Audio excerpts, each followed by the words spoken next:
Hello, friend. हम में से 90% लोग गुजरे कल से लोगों से पूछती रहती हूँ कि आप अपने दिल पर हाथ रख कर बताएं कि आप अपने वालिद से बेहतर ज़िंदगी नहीं गुजार रहे।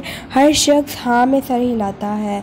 आप किसी रोज़ अपने बचपन और अपने बच्चों के बचपन का मुआवजा भी करके देख लीजिए, क्योंकि आपको दोनों में ज़मीन और आसमान का फ़र्क मिलेगा। आपके बचपन में एक पंखा होता था और पूरा ख़ानदान ओए पंखा इधर करें की आवाज़ें लगाता रहता। सारा घर 1 रुपए की बर्फ़ ख़रीद कर लाता और मिल बांट कर एक दूसरे से खाता, और लोग दूसरों के घरों से भी बर्फ़ लेते। हम साइयों से सालन वगैरह मांगना, शादी ब्याह के लिए कपड़े जूते उधार लेना भी आम ही था। बच्चे पुरानी किताबें पढ़कर इम्तिहान देते थे और लोगों ने घर के बाहर के लिए अंदर के लिए अलग जूते कपड़े बना कर रखे हुए थे। दस्तरखान पर दूसरा सालन अयाशी होता था और इसके अलावा स्वीट डिश में मीठे चावल और खीर ही बनती थी। लोग कपड़े के कोने में रोटी बांध कर दफ्तर ले जाते और बच्चों को लंच के लिए रोटी पर अचार रख कर दिया जाता, जिसे वो लंच ब्रेक में स्कूल में खाने के बाद नलके से पानी पीकर ही अपना पेट भर लेते थे। और ये वो ज़माना था जिसमें खाना खाना नहीं रोटी होता था, और अमीर और गरीब शख्स भी डिनर या लंच को रोटी भी कहता था। लोग लोगों को खाने की दावत नहीं देते थे बल्कि रोटी की दावत ही देते, और ये ज़्यादा पुरानी बात नहीं। पूरे मोहल्ले में एक ही फ़ोन होता था और सब लोगों ने अपने रिश्तेदारों को वही नंबर दे रखा था। टेलीविज़न भी इज्तिमाई दुआ की तरह देखा जाता था।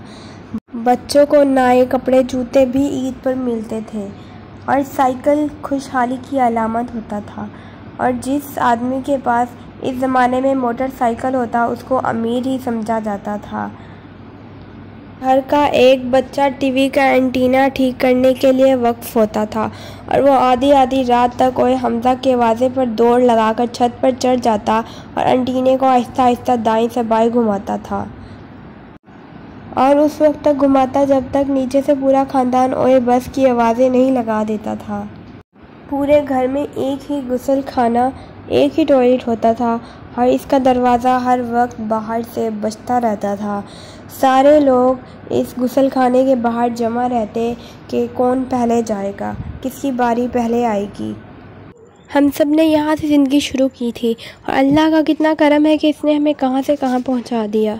लेकिन ये सवाल है कि इतनी तरक्की, इतनी खुशहाली और लाइफस्टाइल इतनी तब्दील हो गई, इसके बावजूद हम लोग खुश क्यों नहीं हैं। मैं जब भी अपने आप से ये सवाल करती हूँ तो मेरे जहन में सिर्फ़ एक ही जवाब आता है, उसका जवाब है नाशुक्री। यही वजह है हमारी ज़िंदगियों में बुनियादी तौर पर शुक्र की कमी है, हम नाशुक्रे हैं। इसके अलावा आपने देखा होगा कि अक्सर लोग पानी पीते हैं, इस कदर पानी पीते हैं लेकिन उनके इसके बावजूद प्यास ही नहीं बुझती। इसके अलावा अक्सर लोग अरबों खरबों रुपए कमाते रहते हैं लेकिन इसके बावजूद इस कदर परेशान रहते हैं, इस कदर बेचैन रहते हैं। इसकी सबसे बड़ी वजह नाशुक्री है, अपने रब से दूरी है। इसलिए सबसे पहले हर चीज़ में अपने रब का शुक्र अदा करें।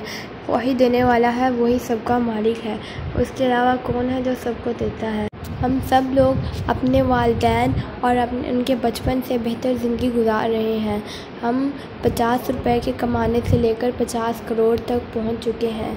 हम उनसे इंतहाई अमीरियत वाली ज़िंदगी गुजार रहे हैं, लेकिन इसकी सबसे बड़ी वजह यह है कि हम ना खुश हैं, क्योंकि इसकी सबसे बड़ी वजह ही नाशुक्री है। हम अरबों खरबों रुपए में कमा रहे हैं लेकिन इसके बावजूद हम ना खुश हैं। हम चाहते हैं कि दुनिया की सारी दौलत हमारे पास आ जाए लेकिन फिर भी हम खुश नहीं होंगे, इसकी वजह है नाशुक्री। तो हमें चाहिए कि अल्लाह का शुक्र अदा करें और इस नाशुक्री से बचें, ताकि हमें ऐसी ज़िंदगी जीने में मज़ा आए।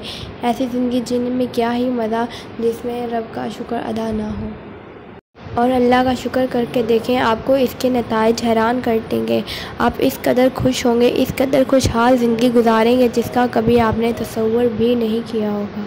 वरना आप कितने ही अच्छे या बुरे क्यों ना हों, नाशुक्री की वजह से आप एक अधूरी, एक गैर मुतमिन ज़िंदगी गुजार के इस दुनिया से रुखसत हो जाएंगे। इसलिए बेहतर है कि हर चीज़ पर शुक्र अदा किया जाए और दूसरों को भी ज़्यादा से ज़्यादा इसकी तलकीन की। मेरी दुआ है आप सब सलामत रहें।